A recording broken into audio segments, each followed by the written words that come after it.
भगवान श्री कृष्ण द्वैपायन व्यास देव जी के द्वारा धृतराष्ट्र, पांडु और श्री विदुर जी जो साक्षात धर्मराज हैं, इनका प्रादुर्भाव हुआ।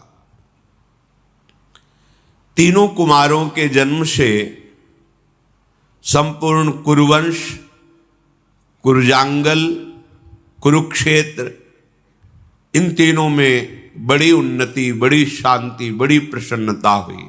जब धर्मात्मा पुरुष का जन्म होता है तो प्रकृति भी आनंदित हो जाती है।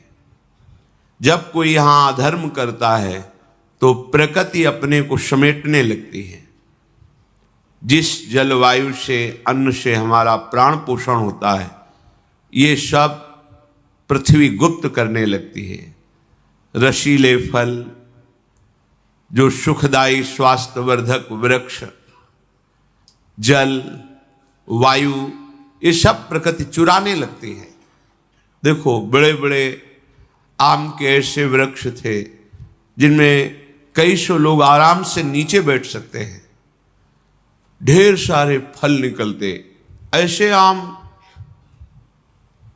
अलग अलग उनका स्वाद, अलग अलग गंध और स्वास्थ्यवर्धक, कोई उसमें केमिकल लगे हुए नहीं, सूख गए। देखो, वो विशाल काय आम वृक्ष कहां दिखाई दे रहे हैं। पानी प्रतिदिन धरा में नीचे ही चला जा रहा है, वाटर लेवल नीचे ही जा रहा है, ऑक्सीजन दूषित होता जा रहा है, अन्न शक्तिहीन होता जा रहा है, बुद्धि भ्रष्ट होती जा रही, विचार मर्यादा रहित होते चले जा रहे। ये इसका कारण है धर्म का पालन न करना, सत्य मार्ग में न चलना, भागवत धर्मों का पालन न करना। तो यहां कोई सुखी नहीं रह सकता। अभी थोड़ा अवसर है। कुछ ऐसे महापुरुष हैं जिन्होंने जीवन को जगत मंगल के लिए समर्पित करके निरंतर भगवत भजन में लगे। उनका प्रभाव संपूर्ण प्रकृति के दोषों को नष्ट किए हुए है। जिस दिन इस धराधाम पर ऐसे भजनानंदी महापुरुष अंतर ध्यान हो जाएंगे, हाहाकार मच जाएगा। धर्म भगवान का साक्षात स्वरूप है। जब ये भगवान व्यास देव जी के द्वारा धृतराष्ट्र, पांडु और विदुर जी प्रकट हुए, प्रकृति आनंदित हुई, क्योंकि साक्षात धर्म प्रकट हुआ है। उस समय की प्रजा सत्य व्रत का पालन करने वाली, स्वभावतः याज्ञिक कर्मों में प्रवृत्ति, जैसे अभी स्वभावतः भोगों में प्रवृत्ति, उस समय भागवतिक कर्मों में प्रवृत्ति, धर्मानुकूल रह करके ही कोई क्रिया करना और एक दूसरे से ऐसा व्यवहार करना जिससे प्रसन्नता बढ़े, सुख बढ़े। महाभागवत भीष्म जी संपूर्ण राज्य में घोषणा कर दी, हमारे राज्य में कोई अधर्माचरण नहीं करेगा, सबको धर्म पूर्वक शास्त्र संयम के अनुसार वर्ताव करना होगा। और हर नगर में बड़े बड़े देव स्थान बनाए जाएं, हर नगर में यज्ञ कराई जाए। उनकी आज्ञा का पालन होता। धीरे धीरे तीनों कुमार बड़े हुए, उनका यज्ञोपवीत संस्कार हुआ। कुरुकुल के प्रधान प्रधान पुरुष, अन्य नगरवासी, सब तरफ एक ही बात सुनाई देती थी, दीयताम भुज्यताम चेति वाचो श्रूयंत सर्वशाह। दो, दूसरों को दो, दूसरों को खूब पवाओ, दूसरों को सुख पहुंचाओ। यही संपूर्ण नगर में दूसरों को दो, दूसरों को सुख पहुंचाओ, दूसरों को भोजन पवाओ, दूसरों की विपत्ति में सहयोग करो। ये भागवत धर्म है। स्वसुख वांछा ये राक्षसी भाव है। धृतराष्ट्र जी, पांडु और परम बुद्धिमान धर्मस्वरूप विदुर जी, इनके प्रकट होने पर भीष्म जी को बहुत प्रसन्नता थी। इनको अपने पुत्र की भांति पालन किया। जो कुल परंपरा के संस्कार हैं वो कराए, फिर नियम से इनको ब्रह्मचर्य व्रत दिया गया। ये प्रणाली है जीवन को स्वस्थ, विवेकपूर्ण और प्रसन्नता पूर्वक काटने के लिए। ये जीवन प्रसन्नता पूर्वक कटे, इसके लिए ब्रह्मचर्य अत्यंत आवश्यक विषय है। ब्रह्मचर्य व्रत का भीष्म जी ने उन्हें पालन करवाया। एक होता है आजीवन नैष्ठिक ब्रह्मचर्य, एक होता समय के द्वारा ब्रह्मचर्य। जब तक पाणी ग्रहण संस्कार नहीं होता तब तक ब्रह्मचर्य। फिर उन्हें वेदों का स्वाध्याय कराया। स्वाध्याय में तत्परता पूर्वक, लगन पूर्वक भीष्म जी ने आदेश करके इन तीनों कुमारों को लगाया। फिर इनको शिक्षा दी आसन, प्राणायाम, व्यायाम। तो भीष्म जी ने उन्हें व्यायाम, प्राणायाम, आसनों का ज्ञान। जैसे आप कुछ मिनट सीधे आसन, हर नस नाड़ी में ऊर्जा शक्ति प्रवेश करती है। जब हम प्राणायाम, व्यायाम ये नहीं करते, आसन आदि, तो बहुत से अंग ऐसे हैं जिनको क्रियाशील होने में बड़ी कठिनता पड़ती है। प्राणवायु का शोधन, व्यायाम, इससे रक्त पवित्र होता है, हर अंग क्रियाशील हो जाता है। छोटी छोटी अवस्थाएं हैं, शुगर है, ब्लड प्रेशर है, ये सब आप अपनी दिनचर्या में ही नहीं तो कैसे? तेज कांति प्रकट होती है शरीर से जब प्राणायाम, व्यायाम, शुद्धन, धर्म पूर्वक चलना, बड़ा आनंदमय जीवन होता है। जब ये तीनों कुमार युवावस्था को प्राप्त हुए, धनुर्वेद, अश्वसवारी, गदायुद्ध, ढाल तलवार की, गज शिक्षा, नीति शास्त्र, ये सब शिक्षाएं दी गई, क्योंकि चक्रवर्ती सम्राट के पुत्र हैं, पदाधिकारी हैं, तो इन सब में प्रवीण होना अनिवार्य है। भीष्म जी ने अपने बड़ों के प्रति कैसा शिष्टाचार करना चाहिए इसकी शिक्षा कराई। वेद वेदांगों के तत्वज्ञ महापुरुषों से बैठाल कर वेदांत शिक्षा कराई। गृहस्थी धर्म में ऐसे प्रवेश नहीं होता था, पूर्ण ज्ञान, पूर्ण एक तरह से महात्मा बनकर गृहस्थी में जाना, क्योंकि माया से युद्ध करना है। धनुर्विद्या में पांडु जी महाराज सबसे बढ़ चढ़ करके पराक्रमी वीर हुए। धृतराष्ट्र में शारीरिक बल अमोघ, क्योंकि नेत्र नहीं थे। और विदुर जी समस्त नीतियों के ज्ञाता, पूर्ण धर्म का ज्ञान रखने वाले, धर्म की सबसे ऊंची अवस्था को प्राप्त। अयम तु परमो धर्मो यदि योगे नात्म दर्शनम।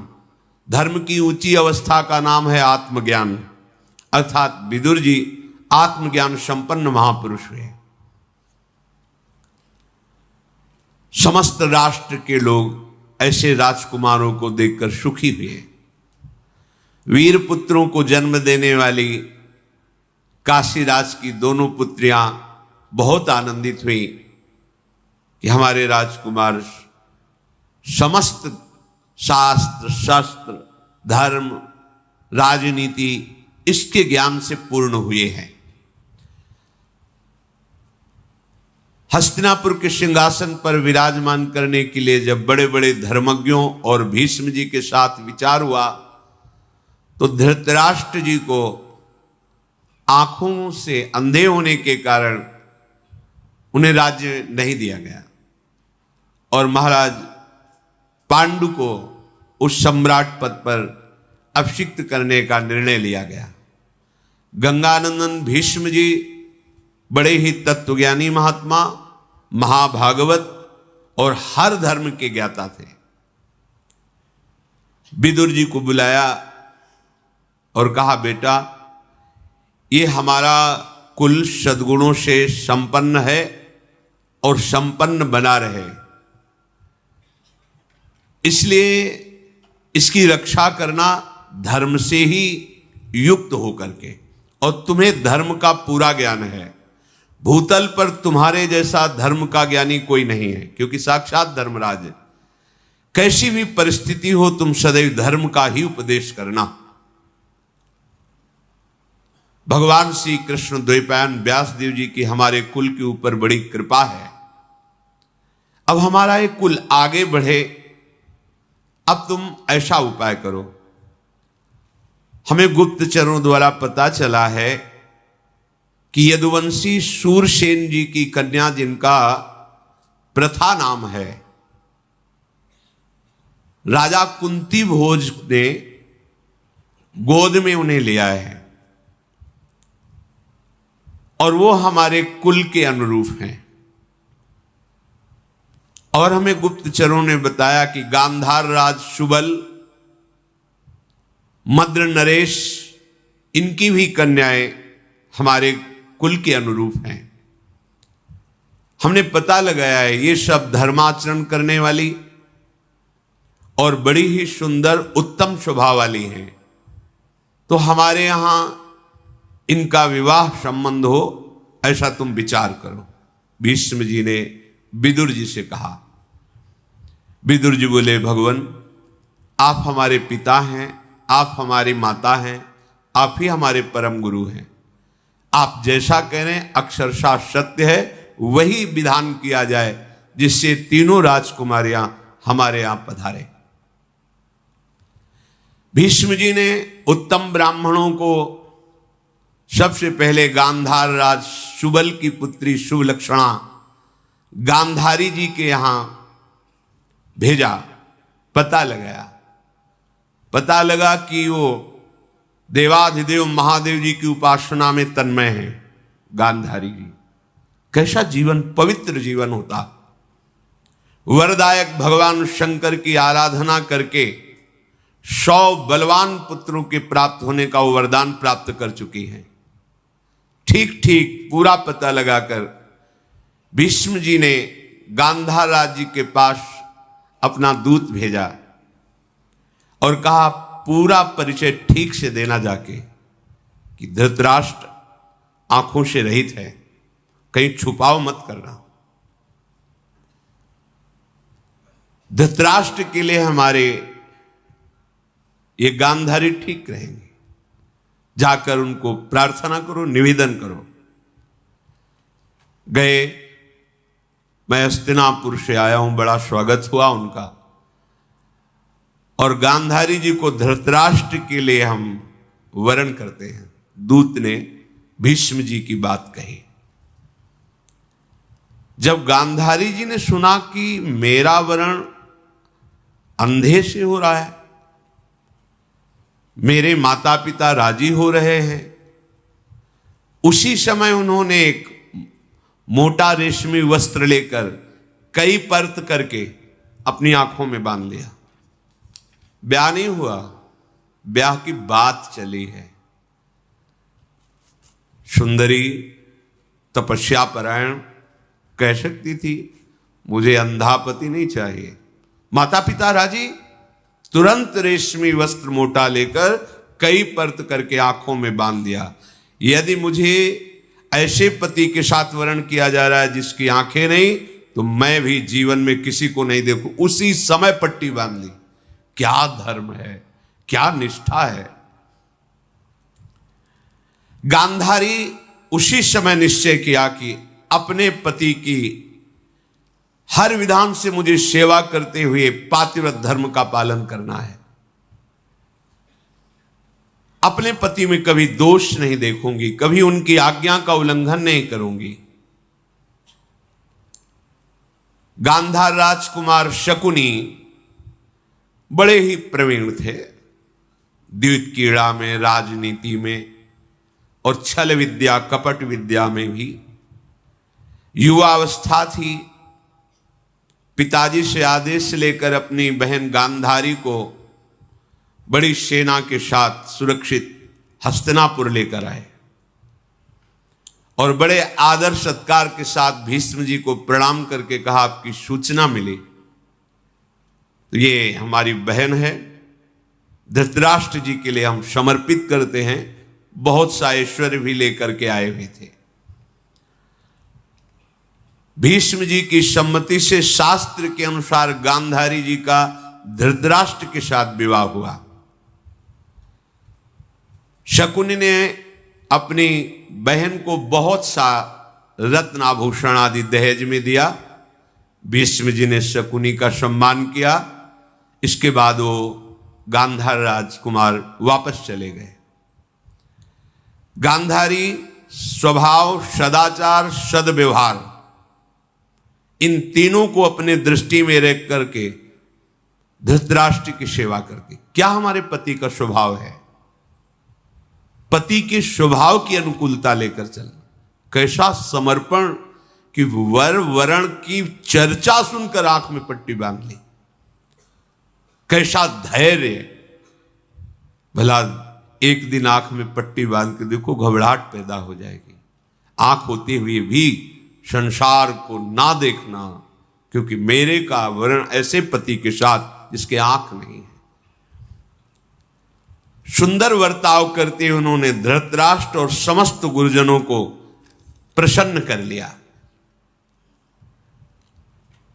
यदुवंशियों में श्रेष्ठ महामनस्वी शूरसेन जी हुए हैं, जिनके पुत्र भगवान के पिता वसुदेव जी। इन्हीं शूरसेन के पुत्र हैं वसुदेव जी। उनको एक कन्या हुई थी जिसका नाम पृथा रखा गया था। बहुत ही रूपवान और स्वभाव में बहुत ही गंभीर स्वभाव की थी। शूरसेन के एक मित्र थे कुंती भोज। दोनों में मित्रता में पहली प्रतिज्ञा कर रही थी कि जब हमारी पहली संतान होगी वो हम आपको भेंट करेंगे। ऐसा शूरसेन ने कुंती भोज से किया था। शूरसेन जी की पहले कन्या हुई पृथा जी।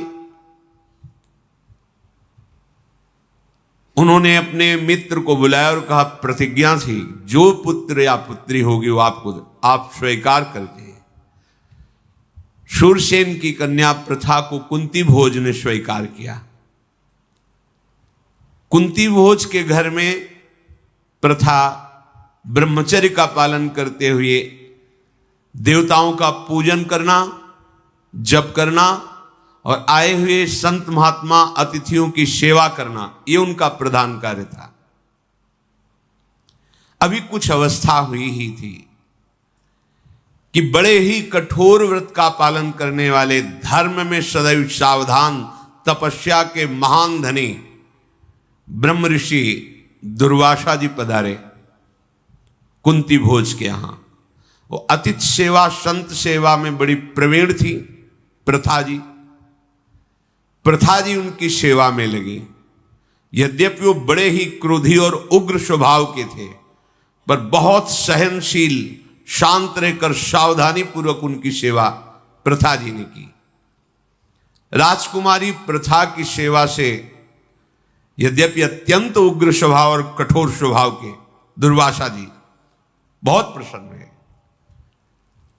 और कहा कि बेटा तुमने हमें रिझा लिया। मैं तुम्हें एक मंत्र प्रदान करता हूं।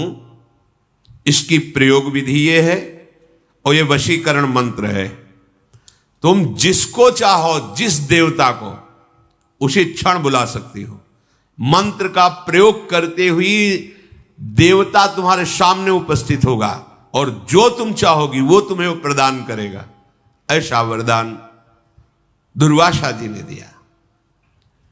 ब्रह्मर्षि दुर्वासा के कहने पर कुंती के मन में बड़ा कौतूहल हुआ। मैं जिस देवता को चाहूं उसको बुला सकती हूं। यद्यपि अभी कुमार अवस्था में ही थी। दुर्वासा जी के चले जाने पर एक दिन महल में सूर्य की किरणें अभी उदय ही हुए थे, आ रही थी। दृष्टि गई सूर्य पर, तो उन्होंने सोचा मंत्र का प्रयोग करके देखें। जो ऋषि ने कहा है कि बुलाते ही तुरंत, तो क्या सूर्य भगवान हमारे पास आ जाएंगे। उसी पद्धति से तत्काल मंत्र का उच्चारण किया। जे ही उच्चारण किया तो उत्पत्ति पालन करने वाले तेजस्वी भगवान सूर्य कहां से आए कैसे आए पता नहीं, सामने खड़े। आश्चर्यचकित हो गई, भयभीत हो गई प्रथा जी। भगवान सूर्य आकर बोले, बुलाया, मैं उपस्थित हुआ। बोलिए किस कार्य के लिए बुलाया, कौन सा तुम्हारा प्रिय कार्य करूं? दुर्वासा जी के द्वारा दिए हुए मंत्र से प्रेरित होकर मुझे यहां आना पड़ा। कुंती जी ने हाथ जोड़कर कहा प्रणाम करके कि भगवान, बस ऋषि ने मंत्र दिया था, मैं उसका प्रयोग करके देखना चाहती थी कि क्या ऐसा होता है। आ गए, आपसे हमें कुछ नहीं चाहिए, आप पधारिए, भय मत करो, हमारा आना व्यर्थ नहीं जाएगा। मेरा दर्शन अमोघ है, मेरा आवाहन व्यर्थ हुआ तो निसंदेह तुम्हें बड़ा पाप लगेगा। किसी भी बड़े देवता को प्रयोग के लिए नहीं बुलाया जाता कि हम मंत्र प्रयोग किए आ गए, हाँ ठीक है जाओ, ऐसा नहीं। लक्ष्य होना चाहिए, ये मेरा दर्शन व्यर्थ नहीं जाना चाहिए। भगवान सूर्य ने जब ऐसा कहा तो उनका, भगवान मुझे कोई आवश्यकता नहीं। तो उनका कि मैं तुम्हें एक पुत्र प्रदान करता हूं। तो अभी हमारी कुमार अवस्था है और यह बहुत निंदनीय होता है कि कुमार अवस्था में संतान होना। हे परम तेजस्वी सूर्यदेव, मुझे बहुत संकट में आपने डाल दिया। उन्होंने कहा राजकुमारी, तुम्हारे कन्या धर्म का नाश नहीं होगा, पर तुम्हें पुत्र होगा। कोई दोष नहीं लगेगा और तुम्हें गर्भ धारण नहीं करना पड़ेगा। भगवान सूर्य की कृपा से उसी समय महावीर एक पुत्र प्रकट हुआ। वो जन्म से ही दिव्य कवच और कुंडल धारण किए हुए, भगवान सूर्य के समान, जैसे सूर्य का प्रतिबिंब, ऐसे तेजस्वी बालक। जन्म के साथ कवच कुंडल धारण किए हुए उस बालक को भगवान सूर्य ने कहा इसका नाम कर्ण होगा और सब लोकों में महान दानी और बड़ा वीर ये पुत्र होगा। परम तेजस्वी भगवान सूर्य ऐसा कहकर अंतर्धान हो गए। इतना सुंदर पुत्र देख करके आसक्त हो गई। अब प्रथा जी ने, जिनका नाम कुंती हुई, कुंती जी ने हृदय में बड़ा दुख किया कि किसी से कह नहीं सकती कि मेरा पुत्र है, अब क्या करूं। बहुत विचार करके यही निर्णय निकला कि इस पुत्र को अपने पास तो हम रख ही नहीं सकती। गुप्त रूप से अपने को छिपाती हुई उस महाबली पुत्र कर्ण को जल में प्रवाहित कर दिया, ऐसे काष्ठ की उसमें जिसमें डूबे ना और कोई उठा ले, ऐसी भावना करके जल में छोड़े हुए उस नवजात शिशु को एक सूत पुत्र अधिरथ थे जो उपासना कर रहे थे, उनके पुत्र नहीं हो रहा था, तो नदी में खड़े हुए मंत्र जाप कर रहे थे तो बालक के रोने की आवाज आई। देखा, समीप गए, इतना तेजस्वी बालक। उन्होंने विचार किया भगवान ने साक्षात हमें बालक दिया है। पत्नी सहित उस अपने बालक को लेकर के यही घोषित किया मेरा पुत्र है, और उस बालक का नाम कवच कुंडल आदि के साथ होने के कारण वसुसेन रखा। वसुसेन। धीरे धीरे बालक बड़ा हुआ, अस्त्र विद्या में बहुत प्रवीणता, उपासना में बहुत ही धैर्य। सूर्य उदय जिधर होता है उस तरफ मुख करके खड़े हो जाते हो, जब सूर्य पीठ पे लगते तब तक जल में खड़े हुए हाथ उठाए केवल मंत्र जपते रहते। बाल्यावस्था में कर्ण जी, यह आराधना थी इनकी। सूर्य उदय होने के पहले ही हाथ उठाकर जल में यहां तक खड़े हो जाते, और जब सूर्य उदय होकर के पीठ में लगते तब वो मंत्र उपासना को विश्राम देते, सूर्य उपस्थान प्रणाम करके। ऐसे मंत्र में जप में लगे हुए बुद्धिमान वीर कर्ण का ये नियम था कि जिस समय मैं आराधना में, उस समय कोई प्राण भी मांगे तो मैं दे दूंगा, ना नहीं निकल सकता। जब भगवान सूर्य ने देखा कि इसका नियम पक्का है और कोई भी मांगेगा तो ये सब कुछ दे सकता है, तो स्वप्न में आके कहा कि बेटा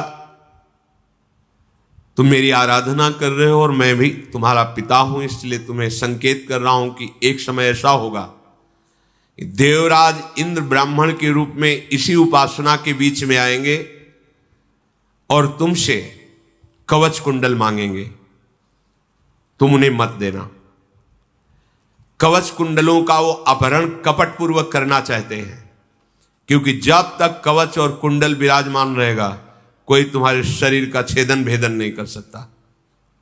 मैं तुम्हें ये संकेत दे रहा हूं कि कोई भी ब्राह्मण आकर यदि कवच कुंडल मांगे तो मत देना, क्योंकि ब्राह्मण नहीं, वो देवराज इंद्र होंगे, मुझे पता है। कर्ण ने कहा भगवान मेरा नियम है, यदि उस समय इंद्र या कोई भी ब्राह्मण आकर के मुझसे याचना करेंगे तो आपके इस आदेश का पालन मैं नहीं कर पाऊंगा। मैं उसके हित के लिए प्राण भी दे दूंगा। एक कवच कुंडल क्या है? और कहीं देवताओं के अधिदेवता इंद्रदेव ब्राह्मण रूप में आवे, ये जान लेने पर भी कि वो मुझसे मांग रहे हैं देवराज इंद्र, मैं नहीं रुक सकता, मैं तो दूंगा ही। स्वप्न में ऐसा कहकर भगवान सूर्यदेव अंतर्धान हो गए। कर्ण ने विचार किया ये स्वप्न नहीं था, ये तो साक्षात जैसा ही था। मित्रों, आशा करता हूं कि यह धार्मिक शिक्षाप्रद कथा आप लोगों को अवश्य पसंद आई होगी। अगर आप लोगों को यह कथा पसंद आई हो तो इस कथा को लाइक करें और अधिक से अधिक लोगों को शेयर भी करें, जिससे कि वे भी इस शिक्षाप्रद उत्तम कथा को सुनकर अपने जीवन को सुखी एवं सामर्थ्य बना सकें। मित्रों, अगर अभी तक आप लोगों ने हमारे चैनल को सब्सक्राइब नहीं किया है तो तुरंत सब्सक्राइब कर लें, जिससे कि नोटिफिकेशन के माध्यम से आप लोगों को हमारे नए नए वीडियोस, शिक्षाप्रद कथाएं तुरंत प्राप्त हो सके और आप उसको सुन करके अपने जीवन को सुखी बना सकें। तो कल फिर किसी नए धार्मिक कथा को लेकर के आप लोगों के समक्ष फिर से प्रस्तुत होंगे। तब तक के लिए राम राम।